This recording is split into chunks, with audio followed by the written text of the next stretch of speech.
پہلی بات تو یہ کہ میں اپنے بچوں کو 14 اگست کے حوالے سے بریف کر رہا تھا، اور ابھی راستے میں آتے ہوئے میرا بیٹا مجھے کہہ رہا تھا کہ بابا یہ پاکستان میں 14 اگست کس طرح منایا جاتا ہے؟ کیا 14 اگست کا نام جو ہے وہ آزادی کا نام یہ ہے کہ ہم جسٹ اپنے منہ کے اوپر جھنڈے بنوا لیں اور کپڑے پہن لیں اور بس، یا ملی نغمے سن لیں؟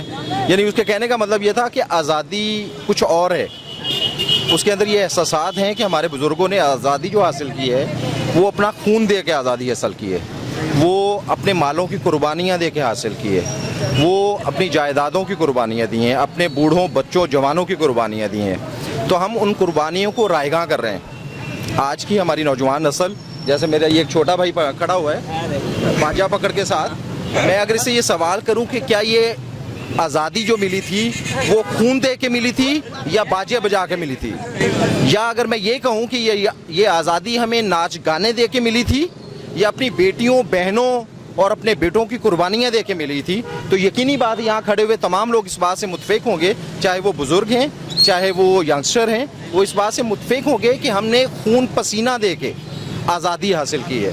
آج اس کی آزادی کی قدر یہ ہے کہ ہم گلچھڑے اڑا رہے ہیں، ہم اس آزادی کی قدر نہیں کر رہے۔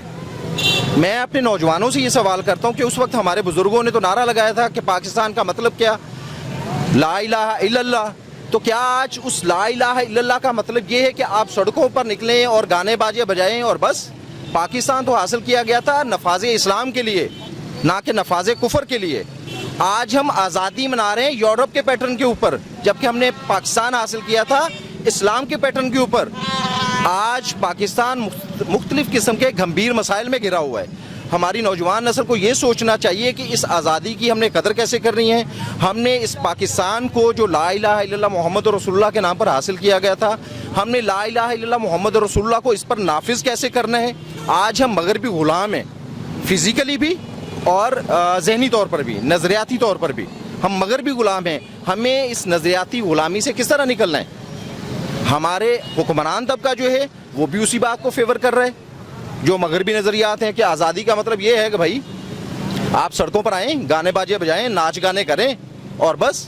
بھائی وہ لا الہ الا اللہ والا مقصد کہاں گیا جس کے لیے ہمارے بزرگوں نے قربانیاں دی تھی، جس کے لیے انہوں نے کتنی ہی راتوں کی ہجرتیں کی تھی، کتنے ہی دنوں میں ہجرتیں کی تھی۔ تو ہم نے اس جو ہمارا گول تھا لا الہ الا اللہ محمد رسول اللہ، ہم نے اسے کیوں کر دفن کر دیا؟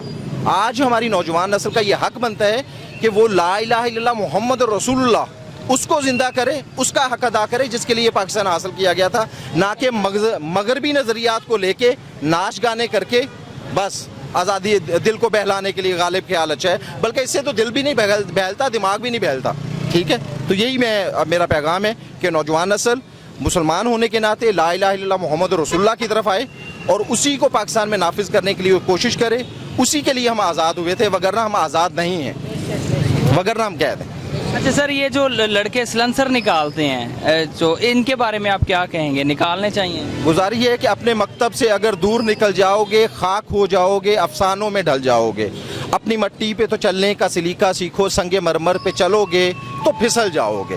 ٹھیک ہے، بس سٹینڈ پر کھڑا ہاکر ہمیں بہت برا لگ رہا ہوتا ہے کہ یار یہ کتنی اونچی آواز میں بات کر رہا ہے۔ فیملی میں بیٹھے ہوئے کوئی اونچی آواز میں بات کرے تو یار ہم کہتے ہیں آپ کو تمیز نہیں ہے، کس طرح سے بات کر رہے ہو؟ تو بھائی ہم جس معاشرے میں رہ رہے ہیں یہ ہمارا گھر ہی ہے نا، تو یہ سائلنسر نکال کے کون سی آزادی شو کی جا رہی ہے؟ اپنے پچھواڑے سے دھواں نکلوا کے یہ کون سی آزادی ہے بھائی؟ یہ ون ویلنگ کر کے کون سی آزادی ہے؟ اب اس کا نقصان کیا ہے؟ آپ کے جو بزرگ ہیں آپ موسمی آلودگی کا باعث بن رہے ہیں، ماحولیاتی آلودگی کا باعث بن رہے ہیں۔ آپ ون ویلنگ کرتے ہیں، آپ اپنی جان کو نقصان دیتے ہیں۔ میرے یہ 2 بچے ہیں، یہ میرا کل اثاثہ ہیں۔ ٹھیک ہے، اگر یہ ون ویلنگ کرتے ہوئے انہیں چوٹ آ جائے گی تو معذور یہ ہوں گے یا میں ہوں گا؟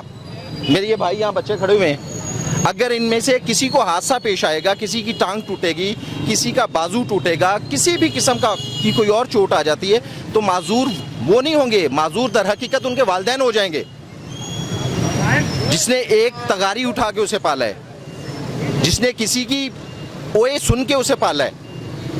تو وہ اپنے شوق، اپنے جنون کو پھر میں وہی کہوں گا کہ لا الہ الا اللہ محمد رسول اللہ کی طرف موڑے، نہ کہ سائلنسر نکالنے کی طرف موڑیں۔